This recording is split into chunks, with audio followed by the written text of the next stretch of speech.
Let me tell you, if you'd asked anyone in that courtroom what justice looked like, they sure wouldn't have pointed at the skinny black kid standing alone in a hoodie, backpack slung over one shoulder, sneakers 2 sizes too big, and a look that said he'd already seen too much for someone just 16.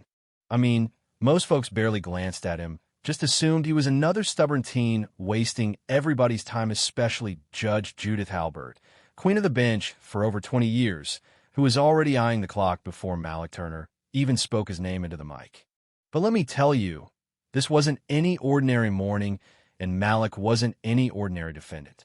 If you stick with me, you'll see how a courtroom built to break spirits ended up getting taught a lesson nobody saw coming, not even the judge herself.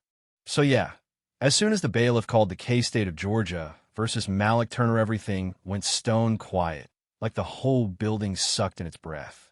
Malik shuffled forward, no lawyer by his side, nobody holding his hand, just this calm that had a kind of gravity to it, you know?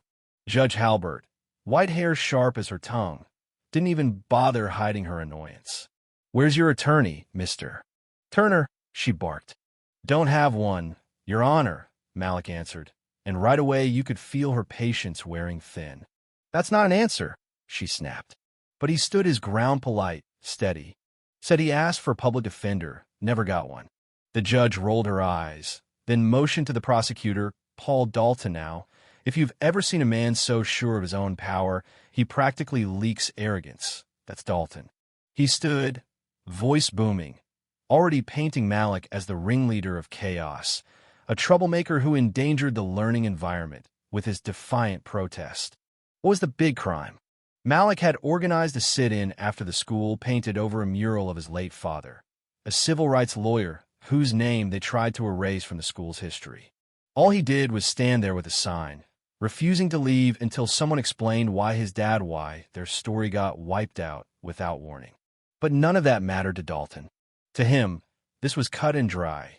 Disruption, trespassing, insubordination, all rolled into a neat little package.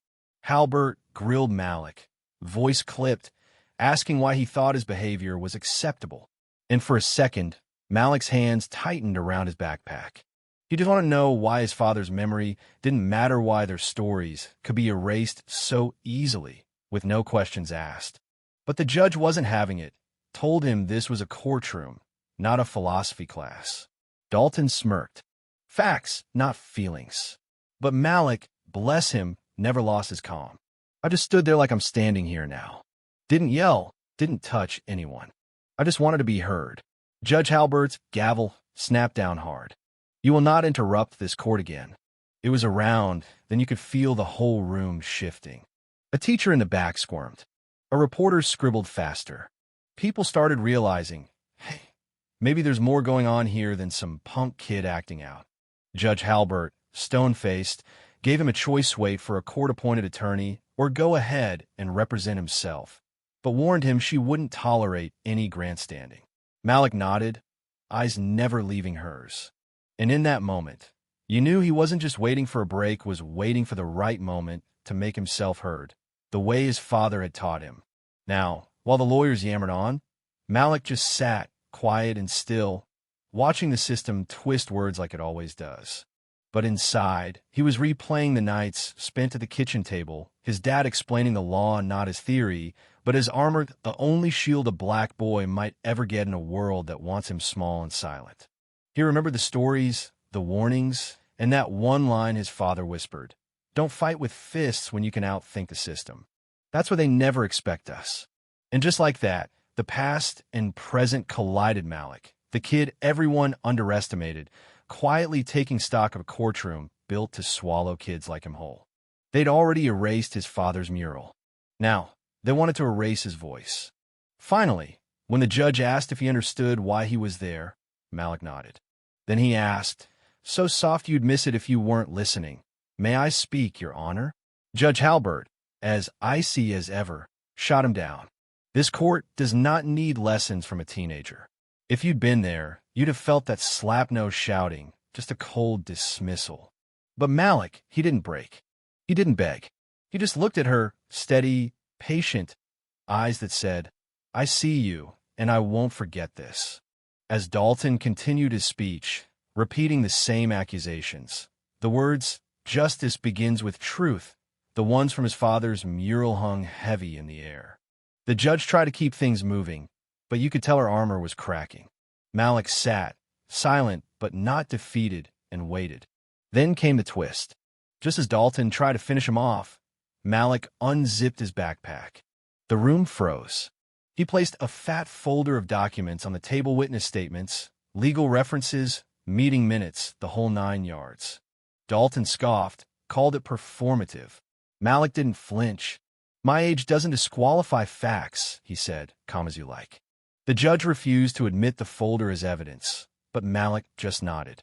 "Once this hearing ends, it'll exist in the public record one way or another." And for the first time, the courtroom silence felt dangerous, not for him, but for the system.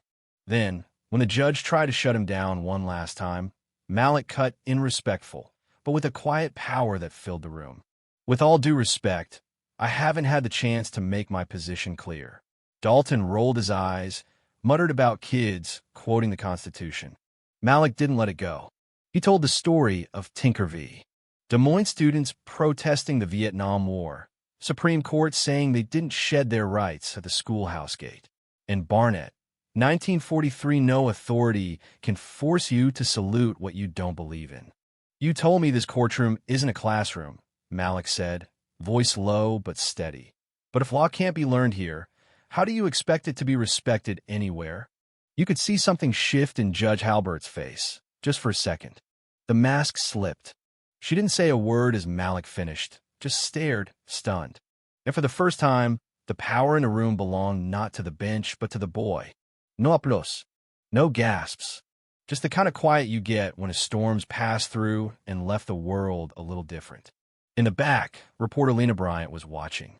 She'd known Malik's father, remembered him as the only teacher who ever believed she deserved a second chance. She wrote about Malik that night, called it the courtroom where a boy taught justice. Her story went viral, millions sharing Malik's words, legal experts debating him on TV, and a tide of public support flooding in that no one could have predicted. The next day, Judge Halbert wasn't the same. You could see it as soon as she stepped into court, shoulders a little heavier, eyes softer. "This court will allow a final word from the defendant," she announced, startling everyone, especially Dalton, who spluttered protests she cut off with a glare. Malik spoke quietly but strong. "I wasn't trying to cause trouble. I was trying to preserve a memoriam mural of my father, a man who taught me to believe in the law."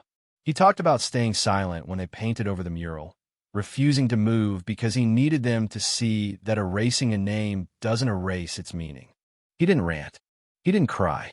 He just laid it out, the simple truth that standing up for justice isn't a crime. And if the system says it is, maybe it's the system that needs fixing. Judge Halbert listened, really listened for the first time. Then she stood and said, "This charge is dismissed. All records will be sealed. Mr. Turner is free to go." The room erupted in respectful applause. For the first time, Malik let himself breathe, free of the weight he'd carried for so long. As he left, Malik's uncle, missing since the funeral, appeared and embraced him, both of them letting years of silence wash away in a hug. Lena watched from the sidelines, tears in her eyes, knowing she'd witnessed the kind of justice you can't legislate, you have to live it. That mural? It came back, bigger than ever. Next to his father now stood Malik, holding a copy of the Constitution, not angry, but clear-eyed, the way you look when you finally know your own power. Judge Halbert retired, admitting she'd spent too long confusing silence with order, vowing to spend her last years teaching not law, but understanding. Dalton, the prosecutor, got investigated for his history of aggressive cases. Lena's article became a touchstone for anyone who ever doubted the impact of a single voice. And Malik? He never tried to go viral, never chased interviews. He just rode his bike to school each morning, passing that mural now guarded not by policy, but by memory. One day, a little girl stopped him, pointed at the wall, and asked, "Is that really you?" He smiled and said, "It was me then, but the law belongs to you now, too." So what do you think? Was Malik right to stand up, or was the system just doing its job? Where do we draw the line between order and justice? Share your thoughts below, because sometimes the quietest voices change the world and the conversation shouldn't end here.